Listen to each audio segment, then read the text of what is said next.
नमस्कार दोस्तों, कैसे हैं आप सब।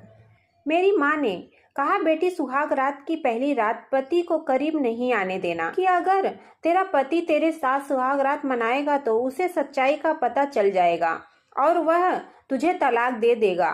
मेरा पति मेरी तरफ बढ़ने लगा, लेकिन मैंने उसे धक्का दे दिया।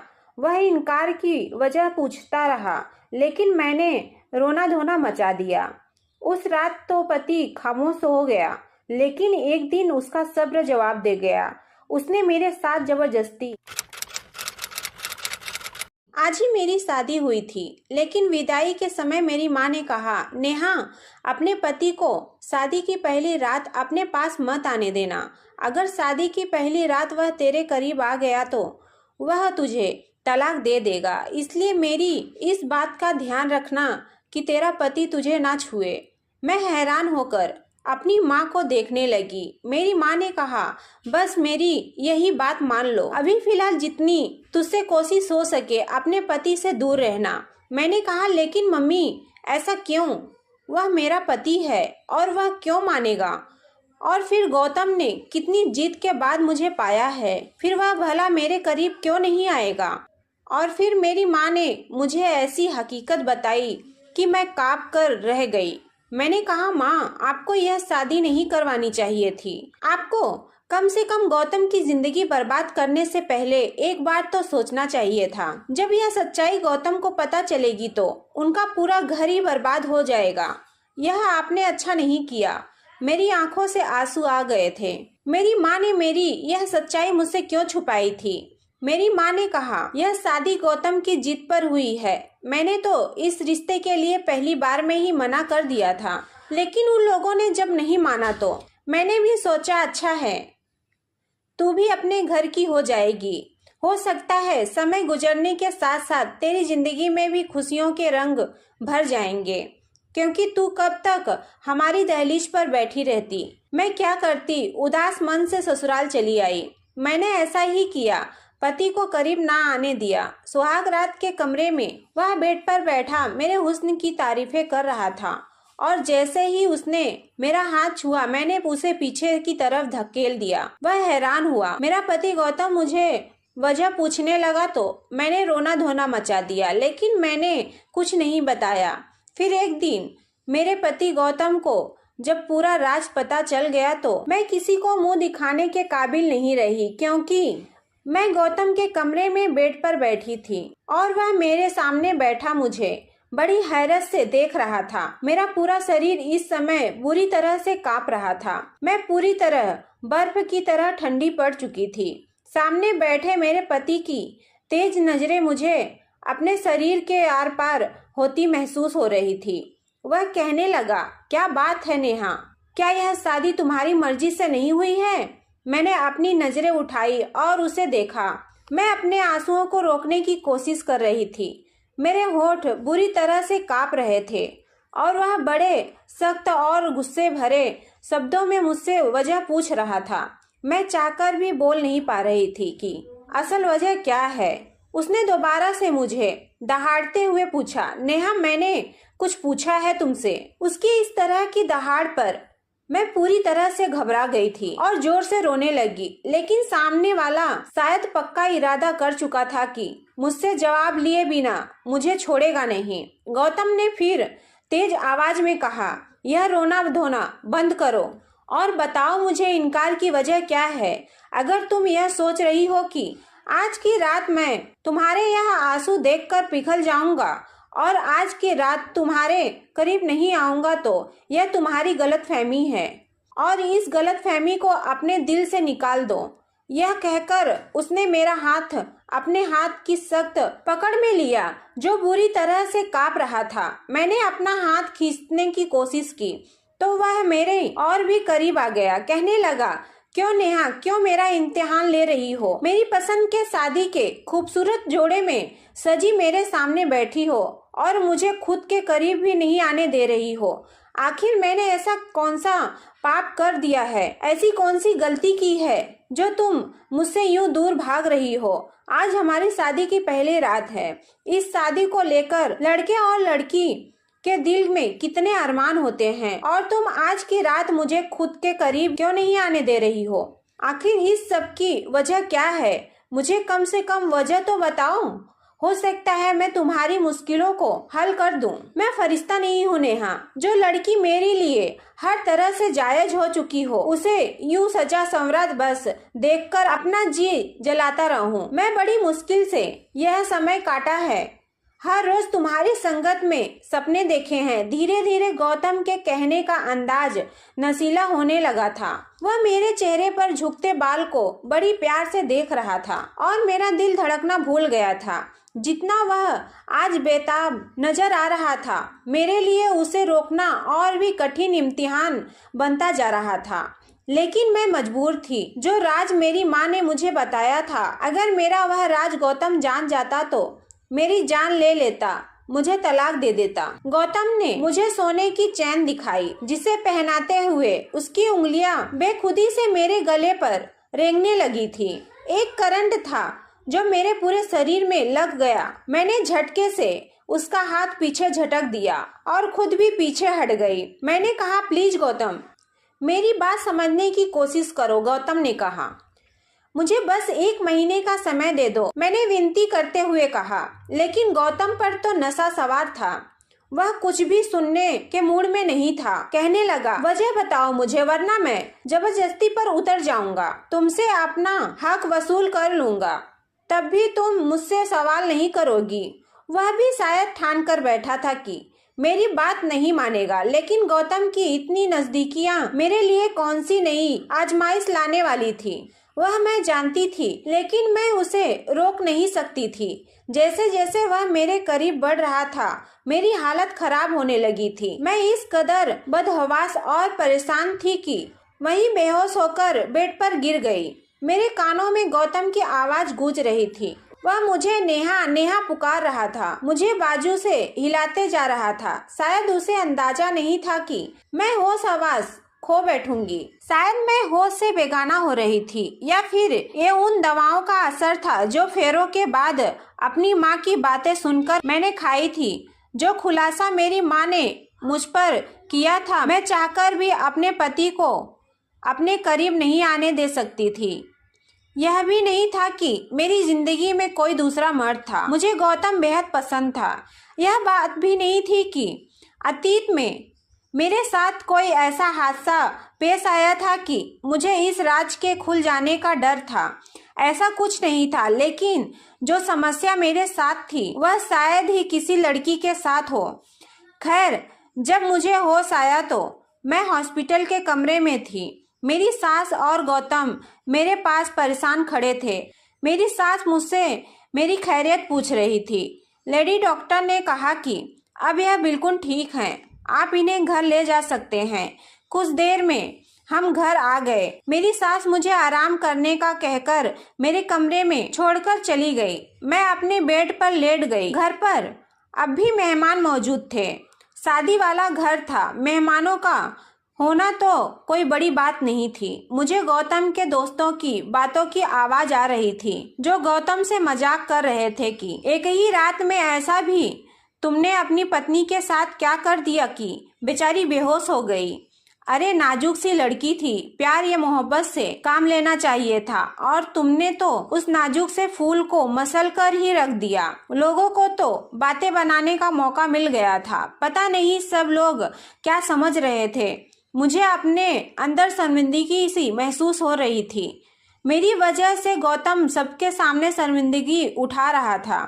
कोई कह रहा था कि 4 दिन अब कमरे की तरफ भी मत जाना। कोई मेरे सास से कह रहा था, आप खुद दुल्हन के पास रहिए। गौतम की शक्ल देखकर कहीं दुल्हन फिर से बेहोश न हो जाए। हंसी और ठहाकों की आवाजें मुझे अपनी ही नजरों में गिरा रही थी। लेकिन मैं भी मजबूर थी। अगर असल वजह अपने पति को बता देती तो तलाक देकर वह मुझे धक्के मारकर अपने घर से निकाल देता। अगर कुछ भी ना बताती तो संबंध बनाने के कुछ ही महीनों बाद वह जान जाता मैं किस मोड़ पर आकर खड़ी हो गई थी। कुछ दिन तक मेरी सास ही मेरे पास आती रही। मुझे खाना भी वही खिलाती थी। बहुत ही नरम दिल औरत थी। बहुत ही अच्छी और मोहब्बत करने वाली। धीरे धीरे सारे मेहमान भी जा चुके थे। मेरी तबीयत भी अब सुधर चुकी थी, इसलिए मैंने खुद ही किचन के काम संभाल लिए। हालांकि मेरी सास ने मुझे बहुत मना किया था। गौतम बहुत चुप सा था। खाने के बीच भी मुझे शिकवा भरी नजरों से देखता रहा। मेरे ससुराल में बस मेरी सास और मेरे पति ही रहते थे। गौतम मेरी सास की इकलौती औलाद था। वैसे तो सब मेहमान जा चुके थे, लेकिन मेरी सास ने अपने दोस्त और उसकी बेटी को अपने पास ही रोक लिया था। मेरे सास के दोस्त की बेटी मेरी ही उम्र की थी। उसके बीए के पेपर हो चुके थे, इसलिए माँ बेटी ने महीना भर यहीं रहने का प्लान बनाया हुआ था। सोनी खूबसूरत भी बहुत थी, और जो बात मुझे खटकती थी वह यह थी कि वह गौतम के साथ बेधड़क अंदाज में रहती थी और गौतम से हंस हंस कर बातें करती थी। उस दिन भी खाने की टेबल पर सोनी गौतम से न जाने कहां की बातें किए जा रही थी, लेकिन गौतम तो उसकी बातों पर ध्यान ही नहीं दे रहा था। वह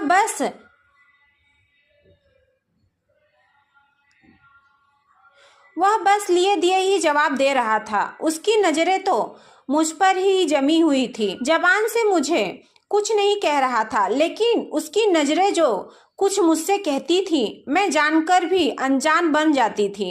रात को मैं किचन के काम निपटा रही थी।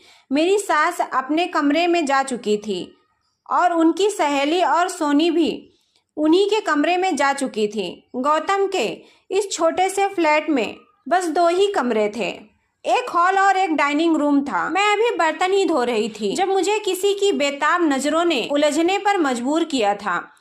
मैंने पलटकर देखा तो गौतम मेरे बिल्कुल पीछे खड़ा था। कहने लगा, नींद नहीं आ रही है, सर दर्द है, मुझे 1 कप चाय बना दो नेहा। मैंने चाय की केतली गैस पर रख दी। मुझे लगा था कि वह चाय का कहकर बाहर चला जाएगा। मैं किचन के काम के समय दुपट्टा किचन के दरवाजे पर लटकाकर ही काम करती थी, क्योंकि उस समय मैं किचन में अकेली होती थी। फिर घर में भी कोई देवर जेठ ससुर नहीं थे, लेकिन गौतम इस तरह अचानक से किचन में आ जाएगा और मेरे पास खड़ा हो जाएगा, मुझे अंदाजा ही नहीं था। वह मेरी ओर टकटकी लगाए देख रहा था। जब मैंने उसको अपनी तरफ गौर से देखा तो मुझे शर्म सी आने लगी थी। वह किचन के दरवाजे के पास खड़ा था। बिल्कुल वहीं पर मेरा दुपट्टा भी टंगा हुआ था। मैं वहां से दुपट्टा उतारकर अपने ऊपर डाल भी नहीं सकती थी। मेरी कोशिश थी कि जल्द से जल्द चाय बन जाए, लेकिन मुसीबत यह थी कि आज गैस चूल्हे को भी क्या हो गया था, इतना स्लो चल रहा था। शायद चूल्हे में कोई कचरा फंसा हुआ था। इतना स्लो चलता तो 15-20 मिनट चाय बनने में लग जाने थे, और 15-20 मिनट यूं ही खड़े रहना मेरे लिए मुश्किल हो रहा था। मैं बार बार गौतम की नजरों से उलझ रही थी। दिल की धड़कनें मेरे काबू से बाहर थी। तभी अचानक मुझे गौतम की आवाज अपने कानों में सुनाई दी।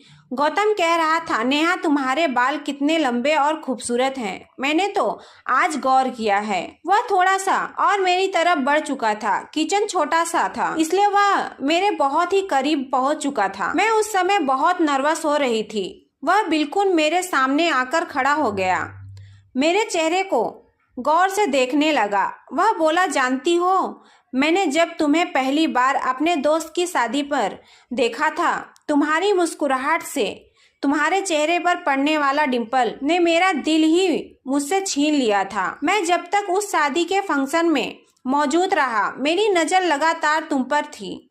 बस वही अपना दिल तुम पर ऐसा हारा कि जब तक रिश्ता पक्का नहीं हो गया, मेरा सुकून और चैन जैसे मुझसे छीन ही गया था। यह कहते हुए वह मेरे और भी करीब आ गया था। मैं पीछे सेल्फ से जा लगी थी। गौतम प्लीज पीछे हटो, मुझे अपना दुपट्टा लेना है। मैंने अपने माथे पर आए हुए पसीने को साफ किया। गौतम ने कहा, क्यों, यहाँ कोई गैर है क्या जिससे तुम्हें अपने आप को छुपाना है? पति पत्नी तो वैसे भी एक दूसरे के होते हैं।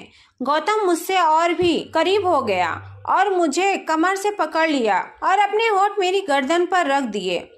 उसकी गर्म गर्म सांसों से मैं पिघलने लगी थी। मेरी हालत अब और भी ज्यादा खराब होने लगी थी। इससे पहले कि वह मेरे चेहरे को अपने हाथों में लेता, मैंने उसे पीछे धक्का दिया और किचन से बाहर निकल गई। तेजी से अपने कमरे में जाकर दरवाजा बंद कर लिया। मैं कैसे गौतम की बढ़ती हुई बेकरारी को रोक सकती थी? वह पति था मेरा, मुझसे मोहब्बत करता था। उसने अपने दोस्त की शादी में मुझे पसंद कर लिया था और मेरे घर रिश्ता भेज दिया था। मेरी माँ ने पहले इस रिश्ते के लिए मना कर दिया था और जब तक यह रिश्ता पक्का नहीं हो गया उसने हमारे घर की दहलीज नहीं छोड़ी थी।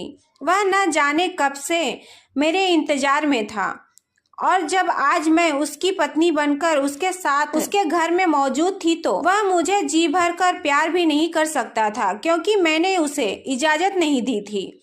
वह अपनी जगह सही था, लेकिन जिस मुश्किल में मैं फंस चुकी थी वह मेरे लिए एक मुसीबत बन गई थी। टेंशन के कारण मैं रोने लगी थी। पत्थर की तो मैं भी नहीं थी, एक नेचुरल सा रिश्ता था। जितनी मोहब्बत और संगत की तड़प गौतम को थी, मैं भी उसकी संगत के लिए तड़प रही थी। जी चाहता था कि उसकी मजबूत बाहों में समाकर दुनिया के सारे गमों को भुला दूं, लेकिन बस मेरी मजबूरी मेरे आड़े आ जाती थी। रोते रोते पता नहीं कब मेरी आंख लग गई थी। सुबह जब उठी तो गौतम ऑफिस जा चुका था।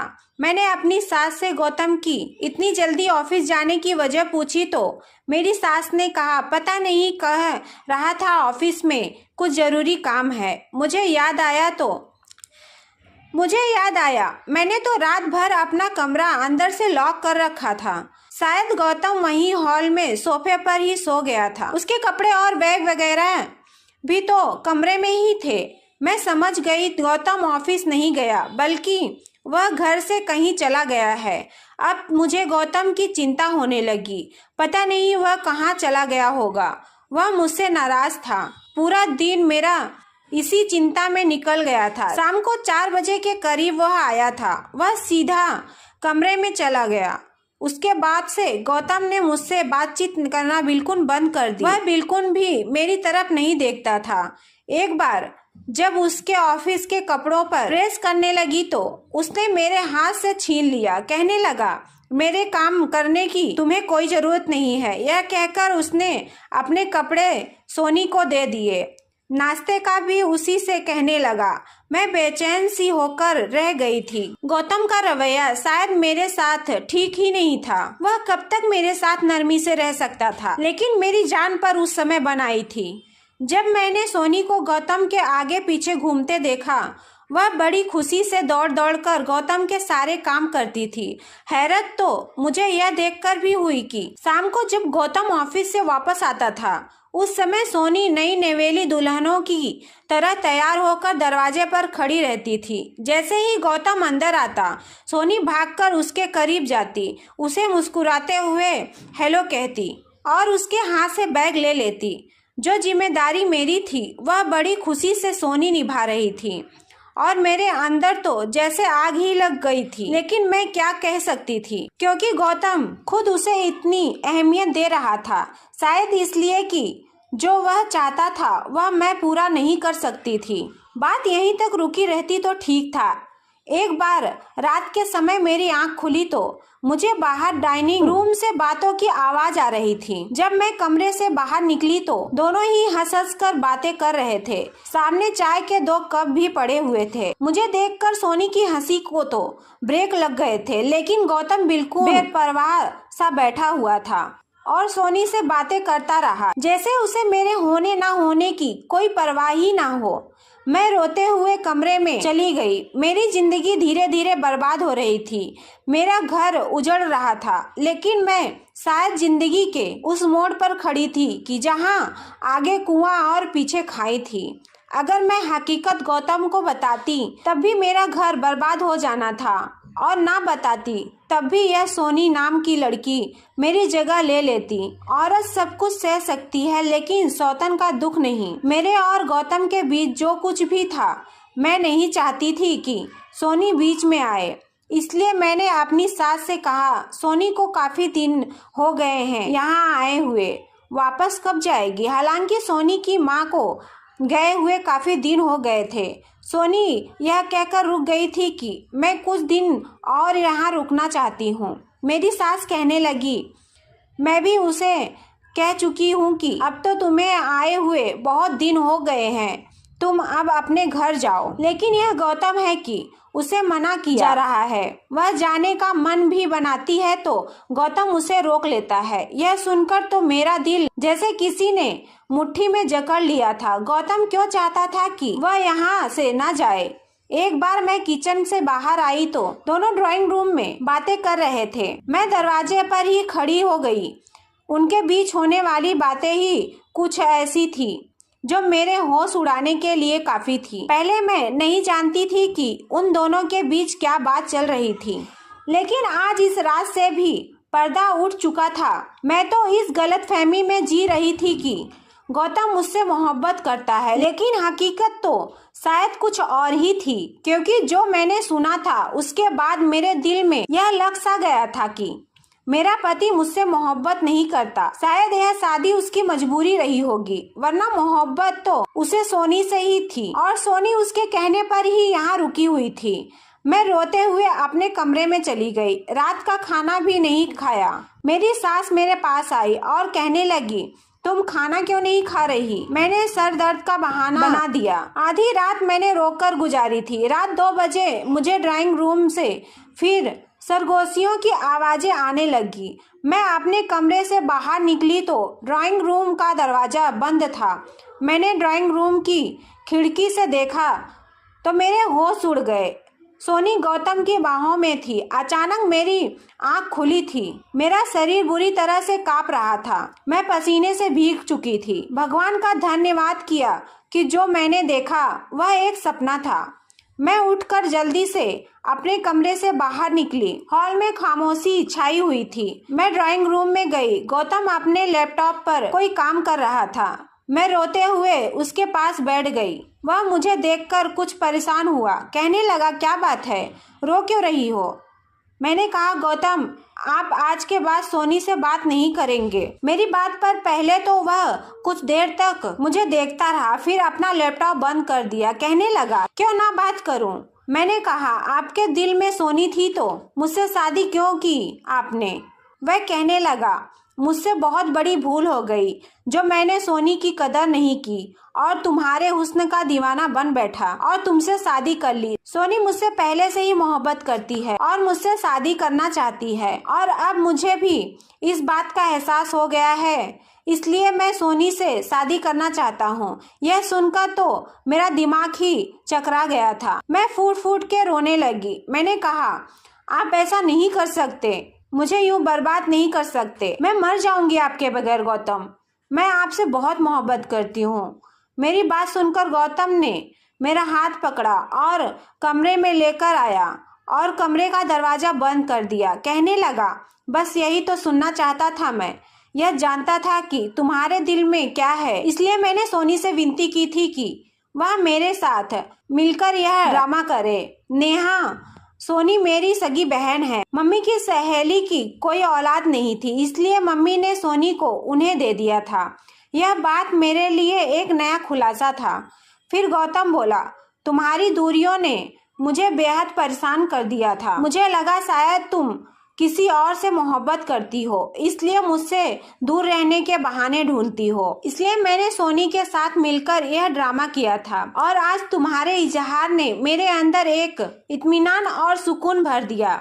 शायद तुम्हारी मुझसे दूरी एक नेचुरल झिझक थी। गौतम मेरे करीब आने लगा, इतना करीब कि उसने मुझे अपनी बाहों में भर लिया। गौतम ने मदहोश होते हुए कहा, नेहा, अपने दिल दिमाग से सारा डर निकाल दो। मैं तुम्हारा पति हूँ, तुमसे बेइंतहा मोहब्बत करता हूँ, तुम्हें कभी कोई तकलीफ नहीं पहुँचाऊंगा। इस बार मैं उसे रोक नहीं पाई क्योंकि अपनी जुबान से मैं इजहार मोहब्बत कर चुकी थी। पूरी रात मेरी डर से गुजरती थी कि जिस दिन मेरा सच गौतम को पता चल गया वह दिन मेरा इस घर में आखिरी दिन होगा। खैर, मेरी संगत पाकर गौतम बेहद खुश था।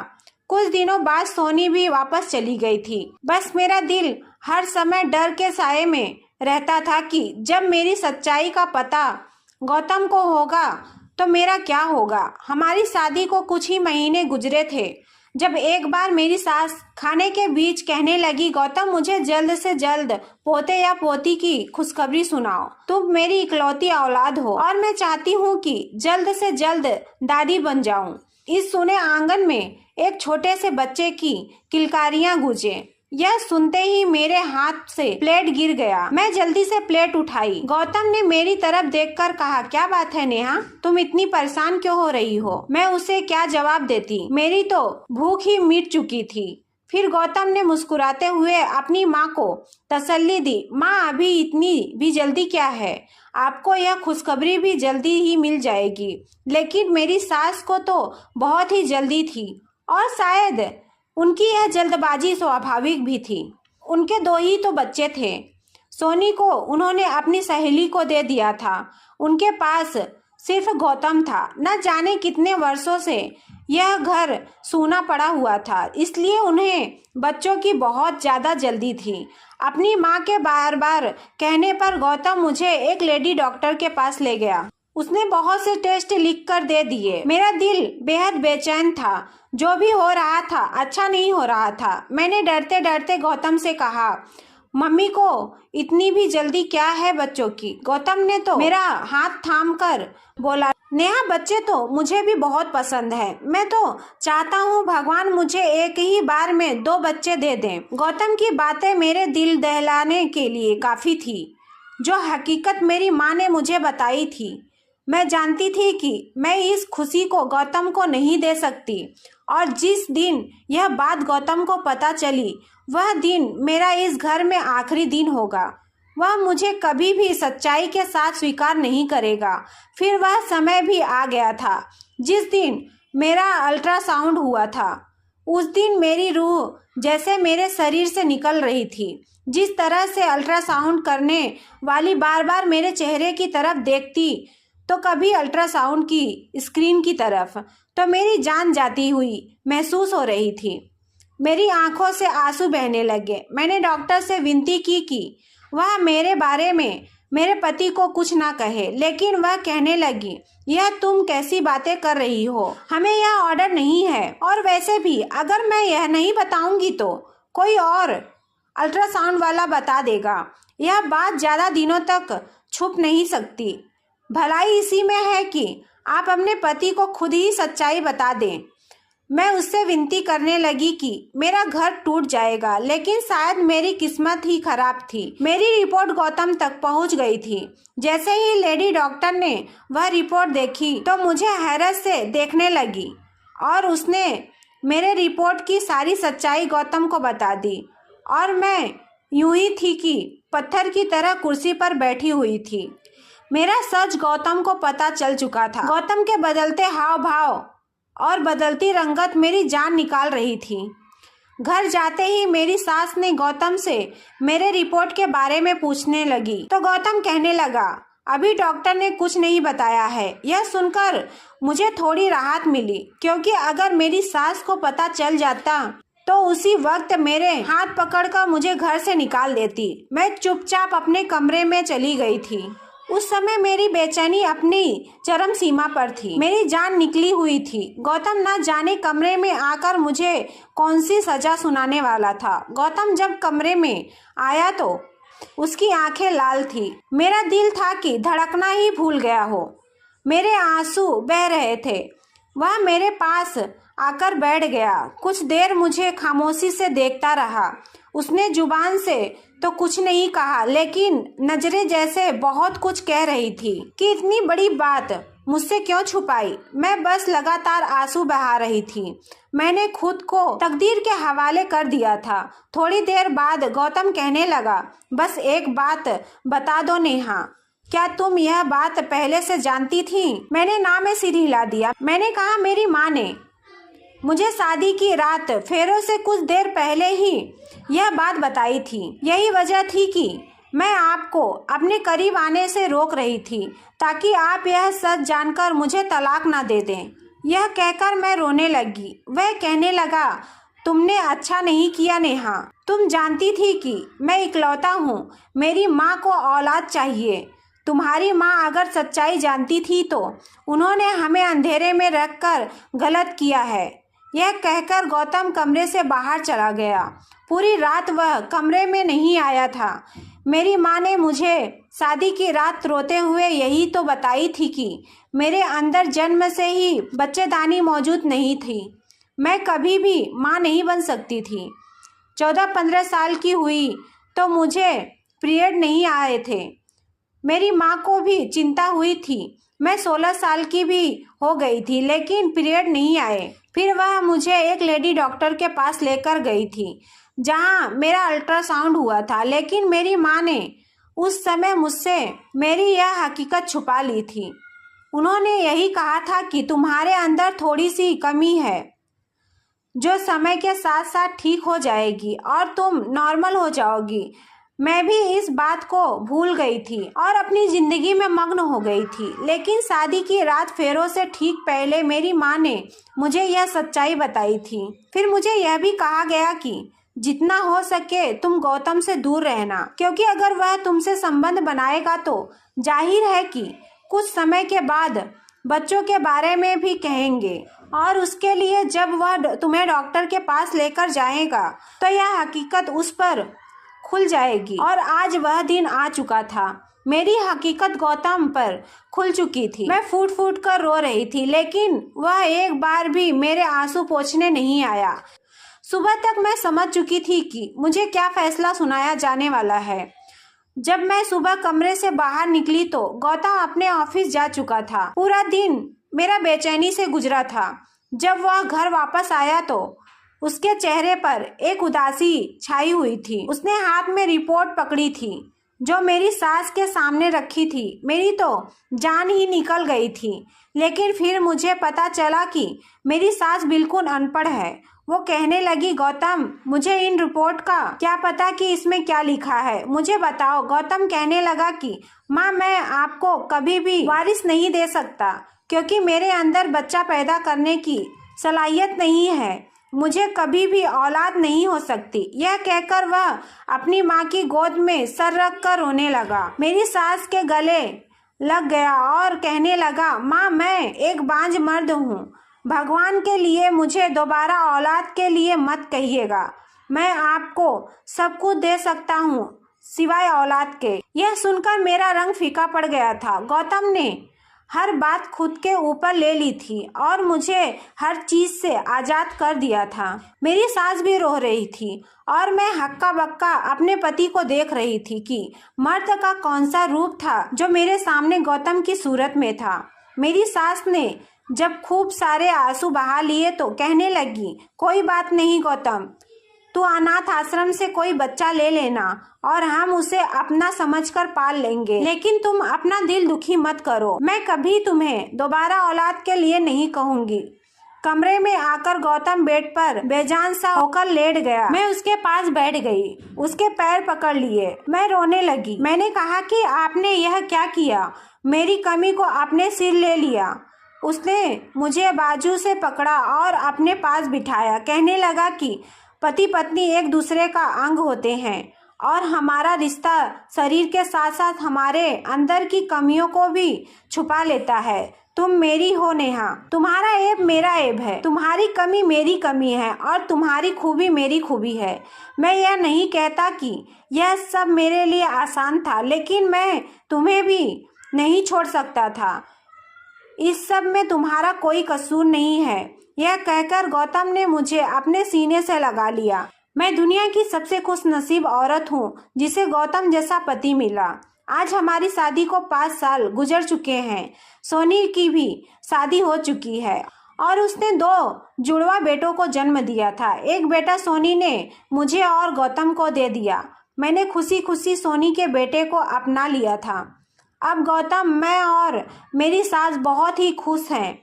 उस बच्चे को पाकर ऐसा लगता है जैसे हमारा परिवार अब पूरा हो चुका है। तो दोस्तों, इस कहानी के बारे में आपकी क्या राय है, हमें कमेंट करके जरूर बताइएगा। उम्मीद करती हूँ आपको ये कहानी पसंद आई होगी। कहानी पसंद आई हो तो वीडियो को लाइक शेयर जरूर करें और हाँ, नोटिफिकेशन बेल को जरूर दबाएं ताकि अगली अपडेट आपको सबसे पहले मिल सके। धन्यवाद।